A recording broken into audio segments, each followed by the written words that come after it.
The moment arrived without fanfare, a digital heartbeat that would reshape the cosmic understanding of existence. Deep within the forgotten research outpost of New Horizons Station, Captain Aria Rodriguez stood before a communication array that was never supposed to work. Not like this, not today. Outside the reinforced windows, Earth hung like a bruised marble. Decades of climate catastrophes, resource wars, and near-total societal collapse had transformed humanity into something unprecedented. They were survivors, architects of impossibility, masters of reinvention. The communication array was a patchwork of salvaged technologies, quantum processors pulled from abandoned data centers, optical relays cobbled together from the remains of collapsed communication networks, power systems that drew energy from the very atmosphere itself. It was a perfect metaphor for humanity. Broken, yet unbreakable. Aria's hand hovered over the transmission trigger. Around her, a team of specialists watched, each representing a different fragment of human resilience. Dr. Keiko Nakamura, a climate engineer who had spent her entire career transforming toxic wastelands into viable ecosystems. Miguel Santos, a veteran of the South American resource wars, whose body was more advanced prosthetic than organic matter. Dr. Samuel Okonkwo, a geneticist who had pioneered human adaptation technologies that allowed survival in environments once considered lethal. They were humanity's last hope, and they knew it. The Galactic Conclave had no idea they were coming. For generations, humanity had been written off. A species too fractured, too volatile to ever achieve meaningful space exploration. The elder races had their precise technological hierarchies, their millennia-old diplomatic protocols, their clinical understanding of cosmic potential. They had never met humans. "Transmission ready," whispered the station's AI, its voice a carefully modulated blend of algorithms designed to convey both precision and emotional nuance. It was another human innovation, an artificial intelligence that understood context, that could read between the lines of communication. Aria's eyes reflected the holographic displays, each one showing a different view of their preparation. Detailed schematics of the modified communication burst, predictive models of potential reception, psychological analysis of typical alien communication patterns. "They'll never understand this," Miguel muttered, a smile playing at the corner of his augmented mouth. "It's too human." And that was precisely the point. The transmission wasn't a standard diplomatic greeting. It wasn't a carefully crafted message of introduction or a plea for recognition. It was a raw, unfiltered burst of human existence, a compressed data package that was part scientific report, part emotional declaration, part technological marvel. It contained everything. Geological surveys of Earth's transformed landscapes, personal stories of survival, technical specifications of technologies developed in the crucible of near extinction, genetic modification records, climate restoration protocols, fragments of art, music, literature, the very essence of human culture compressed into an impossible algorithm. "Sending," Aria said simply. The burst of data left the station like a quantum thunderbolt, faster than light, more complex than any communication protocol the galaxy had ever witnessed. It wasn't just a message. It was a declaration of existence, a challenge, an invitation. "We're here," the transmission seemed to scream. "And we're nothing like you expected." In that moment, everything changed. The quantum harmonium's central processing hub stretched across 3 intersecting dimensions, a crystal lattice of computational power that made human supercomputers look like children's abacuses. Dr. Xelnaga, chief predictive analyst, existed simultaneously as a consciousness and a mathematical construct, pure logic given sentient form. Holographic displays danced around him, each projection a living algorithm that tracked the potential of emerging civilizations. Thousands of species flickered in and out of existence, their trajectories mapped with clinical precision. Most were mundane, technological dead ends that would never breach their planetary boundaries. A few showed promise, destined to become minor footnotes in the grand galactic narrative. And then there was Earth. The transmission from humanity triggered the most comprehensive analytical sweep in the Harmonium's history. Quantum processors dedicated entire computational universes to decoding the message, parsing its impossible complexity. "Impossible," muttered senior analyst Vreelock, her crystalline form shifting with mathematical agitation. "The data compression alone defies our current understanding of information transfer." The Harmonium had cataloged civilizations for millennia. They understood technological progression, like a master musician understands musical scales. Each species followed predictable patterns: technological development, resource exploitation, potential for interstellar communication. Humanity's file should have been a simple, linear projection. Instead, it was a nightmare of statistical anomalies. The first layer of analysis revealed contradictions. A species that had nearly destroyed its own planetary ecosystem, yet developed restoration technologies that could transform toxic landscapes. Genetic modification protocols that rewrote the fundamental understanding of biological adaptation.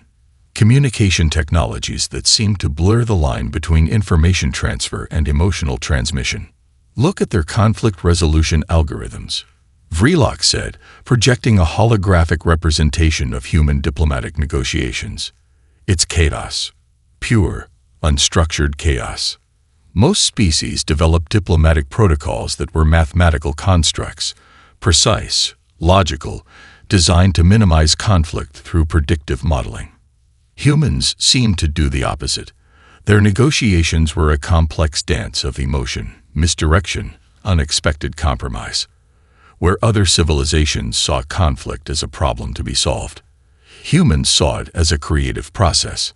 The probability matrices told a story of statistical improbability. 98.7% chance of irrelevance. 1.3% margin of uncertainty.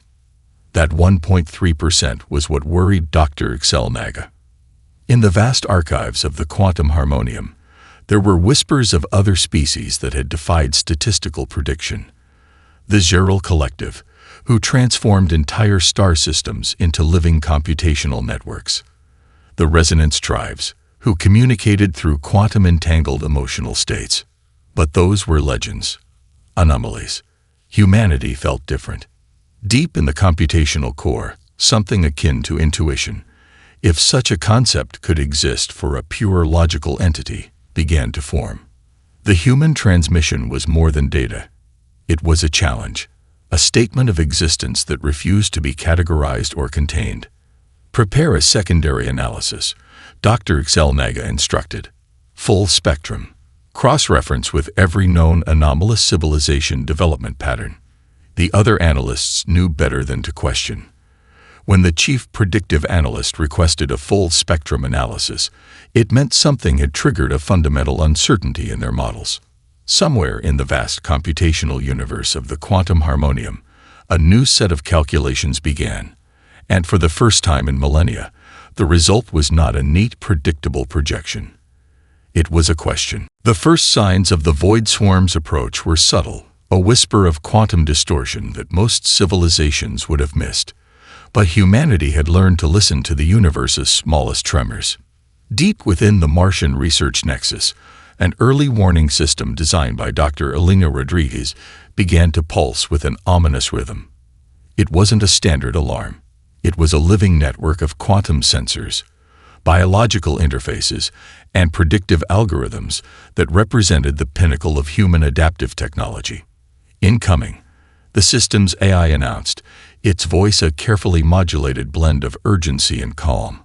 "Anomalous spacetime disruption detected. Probability of existential threat, 99.8%. The Martian facility was nothing like the sterile research stations of other civilizations. It was a living, breathing ecosystem of human innovation. Half research center, half survival bunker. Entirely unpredictable. Genetic modification labs sat next to quantum communication arrays. Atmospheric processors shared space with advanced weapons development centers. Every square meter was a testament to humanity's ability to transform limitation into opportunity. Dr. Rodriguez's team was a microcosm of human potential. Genetic engineers worked alongside climate scientists. Quantum physicists collaborated with veterans of Earth's most brutal resource wars. Their diversity wasn't just cultural, it was fundamental to their approach to survival. When the first reports of the Void Swarm's advance came in, they didn't panic. They prepared. The Galactic powers had their sophisticated defense networks, intricate systems of quantum shields, predictive algorithms, and standardized response protocols. They were elegant, precise, and ultimately fragile. Humanity's response was anything but standard. Underground research stations that had been developing climate restoration technologies were rapidly converted into mobile battle platforms. Mining colonies transformed into adaptive defensive nodes. Every human settlement became a potential weapon, every individual a potential strategist. "We don't have a single point of failure," Major Marcus Chen explained to the hastily assembled Defense Council. His prosthetic eye, a marvel of quantum-linked biological engineering, scanned holographic displays showing the Void Swarm's approach. "We're not a civilization. We're a distributed survival mechanism." The first wave of the Void Swarm consumed entire star systems in moments. Civilizations with millions of years of history disappeared like smoke. The Quantum Harmonium's defensive networks collapsed faster than their predictive models could calculate. But humanity? They watched, they analyzed, they adapted. The Void Swarm was a collective intelligence beyond comprehension, a quantum-level predator that consumed entire ecosystems, converting matter and energy into its own expansive network. It had destroyed thousands of civilizations, each conquest adding to its incomprehensible complexity. It had never encountered humans. In the research stations on Mars, in the modified mining colonies of the asteroid belt, in the transformed urban centers of a once-dying Earth, humanity began to do something unprecedented. They weren't just preparing to defend, they were preparing to understand. "It's not about stopping them," Dr. Rodriguez muttered, her fingers dancing across quantum interfaces that seemed to blur the line between technology and thought. "It's about speaking their language." The universe held its breath. The Void Swarm approached, and humanity, against all probability, was ready. Not with hope, not with fear, with something far more dangerous. Dr. Elena Kovac's workspace was a controlled explosion of technological possibility. Quantum processors hung like wind chimes, holographic displays flickered with impossible data patterns, and the walls themselves seemed to pulse with a living network of biological and technological interfaces. "Communication isn't about sending a message," she explained to her team, her voice carrying the weight of generations of human survival. "It's about creating a conversation that the listener doesn't even realize is happening." The team assembled was anything but conventional.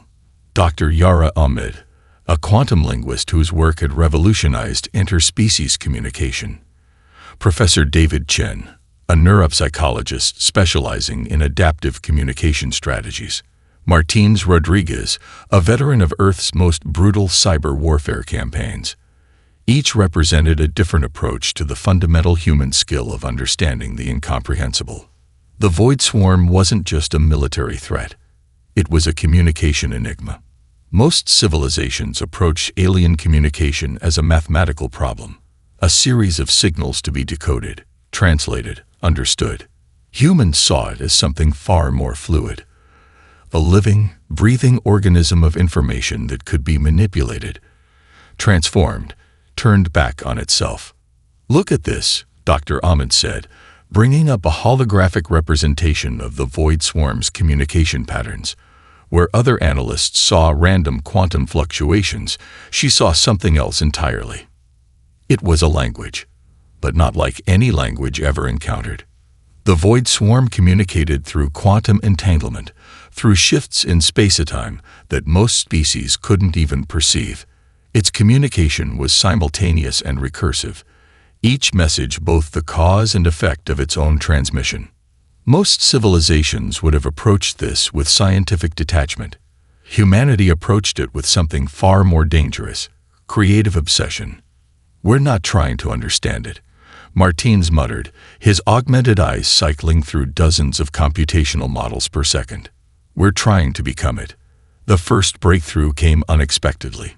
Dr. Kovic realized that human emotional states, the complex, often contradictory landscape of human feeling, created quantum resonances that the Void Swarm's communication network couldn't predict or process.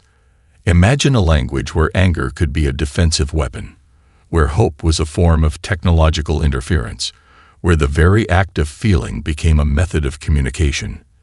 They began to construct what they called emotional algorithms, communication bursts that were part data, part pure human experience.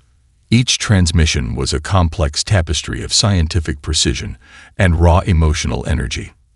It's like we're singing to them, Professor Chen observed, watching the initial test transmissions, not with words, not with math, but with the entire spectrum of human experience. The quantum harmonium would later describe the process as impossibly complex. The elder races would call it incomprehensible. But to the humans in that research station, it was simply another problem to be solved. Their first successful transmission didn't just carry information.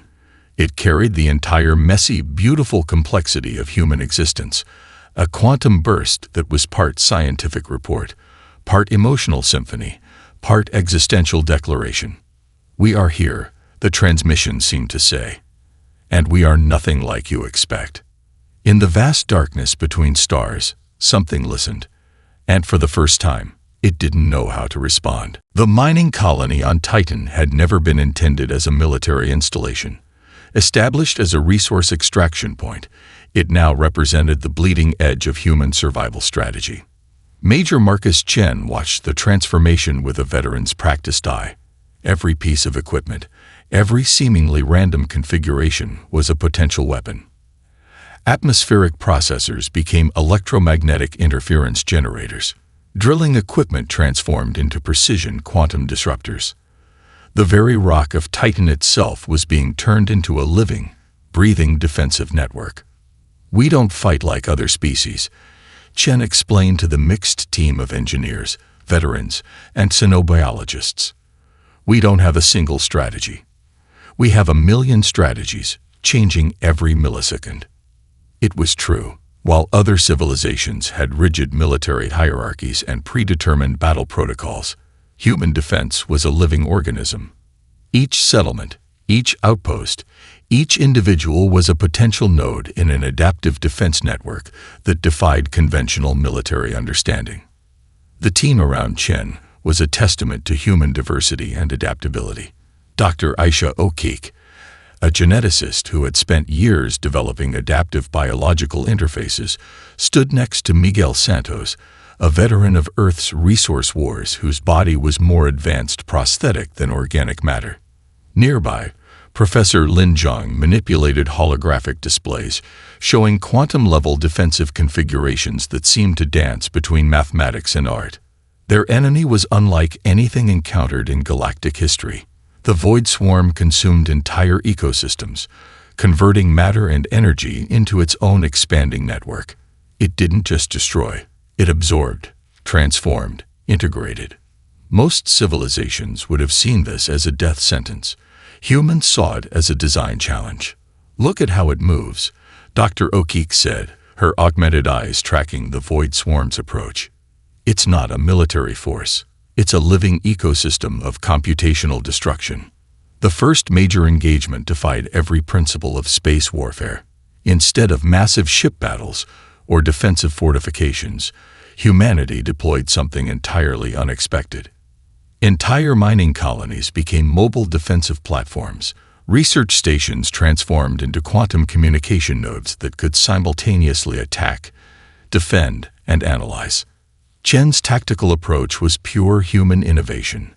We're not trying to stop them, he explained. We're trying to confuse them, to make our existence so complex, so unpredictable, that they can't process us. It was psychological warfare on a cosmic scale. Each human settlement became a potential weapon. Atmospheric processors generated quantum interference patterns. Genetic modification labs developed adaptive biological countermeasures. Even the most seemingly mundane technologies became part of a distributed defense mechanism. The Void Swarm encountered something it had never faced before. An enemy that didn't just resist, an enemy that transformed the very nature of resistance. Mining equipment became weapons. Communication arrays became defensive systems. Every human became a potential strategic node in a network that was simultaneously everywhere and nowhere. "We're not a civilization," Chen muttered, watching the holographic displays. "We're a distributed survival mechanism." As star systems began to fall, humanity did something unprecedented. They didn't just defend. They began to understand, to analyze, to turn the Void Swarm's own methodology against itself. In the vast darkness between stars, a new kind of warfare was being invented, not with weapons, not with technology, with imagination. The research facility beneath the Andes Mountains was never meant to exist. It was a black project, a convergence of disciplines that defied every conventional approach to scientific research. Dr. Aisha O'Keefe stood at its center, surrounded by technologies that blurred the line between engineering, biology, and pure imagination. Captured Void Swarm components lay scattered across quantum-stabilized workstations, where other civilizations would have approached these alien technologies with microscopic caution. Humans saw something else entirely. Not just a subject of study, but a canvas of possibility. "We don't reverse engineer," Dr. O'Keefe told her team, her augmented eyes reflecting complex holographic projections. "We reimagine." The team was a microcosm of human potential. Dr. Rafael Morales, a biotechnologist who had spent decades developing adaptive prosthetics. Commander Sarah Liu, a veteran of the most brutal cyber warfare campaigns in human history. Professor Kwame Adebayo, a quantum physicist whose work had revolutionized understanding of information transfer. Each component of the Void Swarm was a puzzle. Most species would have spent decades, centuries, studying these technologies with clinical detachment. Humans did something different. They played with them. A quantum processor originally designed for collective intelligence became something else entirely. In Morales' hands, it transformed into a neural interface that could adapt to multiple cognitive patterns simultaneously. An energy transmission system became a communication device that could translate emotional states across species boundaries. "Look at this," Commander Liu said, manipulating a fragment of Void Swarm technology that seemed to pulse with an impossible inner light. "It's not just a piece of technology. It's a language we haven't learned to speak yet." The facility was a controlled explosion of innovation. Genetic modification labs sat next to quantum computing centers. Biological interface research shared space with advanced weapons development. Every square meter challenged the fundamental understanding of what technology could be. Most civilizations approached alien technology with fear. Humans approached it with an almost childlike curiosity, a willingness to break, rebuild, and transform. Dr. O'Keefe's team wasn't just studying the Void Swarm's technology. They were learning to speak its language, to think like it thought, to understand its fundamental nature by becoming something similar, yet fundamentally different. "We're not trying to copy," Professor Adebayo explained during a late-night strategy session. "We're trying to understand the underlying principles and then create something entirely new." A captured Void Swarm energy weapon went through 17 different iterations in a single week. What started as a destructive instrument became a complex communication array, then a quantum-level healing device, then something that defied any existing technological classification. The elder races would later describe the process as impossibly reckless. The quantum harmonium would classify it as a statistical anomaly. But to the humans in that underground facility, it was simply problem-solving. "Technology is just a language we haven't fully learned to speak yet," Dr. O'Keefe said, watching a fragment of Void Swarm technology transform under her team's manipulation. "And we're very good at learning languages." As star systems fell and civilizations crumbled, humanity did something unprecedented. They didn't just resist. They began to understand. to adapt, to turn the enemy's own technologies against it. In the vast darkness between stars, a new kind of technological evolution was being invented. Not with careful study, not with cautious analysis, with pure, unbridled imagination. The battle for survival didn't look like any conflict the galaxy had ever witnessed. From the command center of the repurposed deep space research vessel Prometheus, Captain Aria Rodriguez watched the cosmic dance unfold. This wasn't war in any traditional sense. It was a multi-dimensional performance of survival, where every moment was an improvised response to an impossible enemy. The Void Swarm approached like a living nightmare, a quantum-level predator that consumed entire star systems in moments. Its movement was both mathematical precision and organic fluidity, a computational intelligence that had destroyed thousands of civilizations. But humanity had been preparing for something like this their entire existence. "We're not fighting," Rodriguez muttered to her diverse command crew. "We're negotiating." The crew was a testament to human adaptability. Dr. Elena Kovac, the quantum communication specialist who had developed the emotional algorithms that first disrupted the Void Swarm. Major Marcus Chen, his body a living integration of biological and technological systems. Professor David Rodriguez, a xenopsychologist who understood communication as a living, breathing entity. Their strategy defied every principle of traditional warfare. Entire mining colonies became mobile battle platforms that could transform their entire structural configuration in milliseconds. Research stations turned into quantum communication nodes that simultaneously attacked, defended, and analyzed. Each human settlement was a potential weapon, each individual a potential strategic point. The first wave of the Void Swarm's assault was met with something it had never encountered. Not resistance, not defense. Communication. Quantum-level transmissions carried complex emotional and informational payloads that disrupted the swarm's collective intelligence. Where the swarm expected computational predictability, it found chaos. Where it sought uniformity, it discovered infinite variation. "We're not a single entity," Chen explained, monitoring the battle's quantum-level interactions. "We're a distributed network of possibility." Captured Void Swarm technologies were rapidly integrated and transformed. Energy weapons became communication devices. Quantum processors were repurposed into adaptive neural networks. Each moment was an improvisation, each strategy a real-time invention. The battle moved across multiple dimensions simultaneously. Psychological warfare happened at the quantum level. Communication became a weapon. Emotion transformed into a computational strategy. Most civilizations would have been destroyed in moments. Humanity did something else entirely. They adapted. Entire planetary ecosystems became defensive mechanisms. Genetic modification labs developed biological countermeasures in real time. Communication arrays generated interference patterns that disrupted the Void Swarm's fundamental computational structure. "We're not trying to win," Dr. Kovac said, her fingers dancing across impossible holographic interfaces. "We're trying to have a conversation the swarm doesn't understand it's having." The battle lasted what seemed like both an eternity and a single moment. Star systems became battlegrounds of pure possibility. Entire planetary systems were transformed into living, breathing defensive networks. The Void Swarm encountered something it had never faced before. An enemy that didn't just resist, an enemy that constantly redefined the very nature of resistance. In the vast darkness between stars, a new kind of warfare was being invented. Not with weapons, not with technology, with pure, unbridled human potential. The Galactic Conclave chamber fell silent as Captain Aria Rodriguez completed her report. It wasn't a military debriefing. It wasn't a diplomatic presentation. It was something far more profound, a fundamental reshaping of cosmic understanding.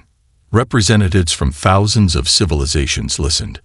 The crystalline beings of the Nexus Confederation, the quantum-linked collectives, the silicon-based intelligence networks. Each delegation represented millennia of technological advancement, of carefully constructed galactic protocols. And each of them now understood how little they truly knew. The Archon of stellar diplomacy, a being who had witnessed the rise and fall of countless civilizations, found itself experiencing something unprecedented. Uncertainty. Genuine, fundamental uncertainty. What you're describing, the Quantum Harmonium's primary analyst asked, is not a victory. It's a complete reimagining of conflict, of communication, of existence itself. Rodriguez didn't smile, didn't celebrate. She simply nodded. The battle against the Void Swarm had been more than a military engagement. It was a comprehensive deconstruction of every fundamental principle of galactic interaction. Humanity hadn't just survived. They had transformed the very understanding of survival. Dr. Elena Kovic stood beside her, a living testament to human adaptability. Her body was a complex integration of biological and technological systems, each modification a story of survival, of constant reinvention. The report was unlike any diplomatic communication in galactic history. It wasn't a clinical recounting of events. It was a living document, part scientific analysis, part emotional journey, part philosophical exploration. Where other species would have provided precise statistical models, humans offered something far more complex. A story. The Void Swarm had consumed thousands of civilizations. Methodical, precise, uncompromising. But when it encountered humanity, it found something it could not process. A species that didn't just resist. A species that transformed resistance into a form of communication. We didn't defeat the Void Swarm, Major Marcus Chen explained to the stunned delegates. We had a conversation it didn't know it was having. The technological innovations were beyond comprehension. Captured Void Swarm technologies have been transformed into communication devices, healing systems, adaptive networks that defied traditional understanding. Where other civilizations would have studied these technologies with microscopic caution, humans have played with them, reimagined them, turned them into something entirely new. The elder races began to understand a fundamental truth about humanity. They weren't a civilization in the traditional sense. They were a distributed survival mechanism. Every individual a potential strategic node. Every challenge an opportunity for reinvention. Power, Dr. Kovic said during the final session, isn't about technological superiority. It's about the capacity to understand, to adapt, to transform. The Archon of the Nexus Confederation, a being who had catalogued the rise and fall of civilizations for millennia, found itself experiencing something unprecedented. Respect. Not just for humanity's capabilities, but for their fundamental approach to existence, a species that saw limitations not as barriers, but as invitations, a civilization that transformed every challenge into an opportunity for growth. As the galactic representatives processed this new understanding, one thing became clear. The universe would never be the same, and humanity was just getting started.